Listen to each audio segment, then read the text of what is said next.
mimi pia wakati nipo chuo mwaka wa pili nina experience na rafiki yangu mmoja, yeye kwa kidogo maisha yao mazuri sana. Alipata nafasi ya kumpenda dada fulani. Baada ya kumpenda wakakubaliana kwamba mwisho wa siku atakuja atamuoa. Kweli akawa anamlipia baadhi ya mahitaji pale chuo na nini. Alipokuja kumaliza masomo akamwambia, mimi siwezi kuolewa na wewe. Kwa nini? Kwa nini? Kwa sababu amesema ile haikuwa akili yake ya kiutu uzima. Ilikuwa akili ya utoto. Si unanielewa vizuri okay. Kwa hiyo tunarudi kwenye sentence yetu ile ya mwanzo kwamba mtu anaweza, kadri muda unavyozidi kwenda tunabadilika kulingana na mahitaji.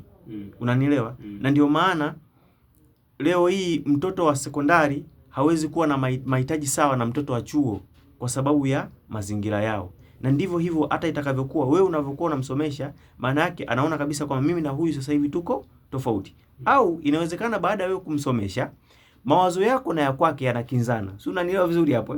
Kwa sababu gani? Kwa sababu tayari yeye ameshapata uelewa namna gani anahitaji kuishi, lakini wewe ambaye umemsomesha bado upo kwenye mawazo yale yale mgando ya nyuma, sawa?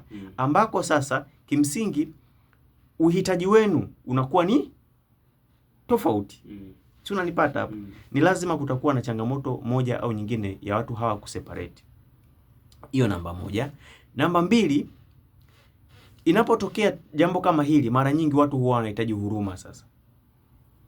Tunahitaji huruma kwamba mimi nimemsomesha na nini. Kwa hiyo unahitaji afanye kama ulivyokusudia. Inawezekana wakati huu wewe hauko sahihi. Si unanipata vizuri? Maana yake ni nini? Maana yake watu hawa hawawezi kuishi pamoja. Okay. Yeah.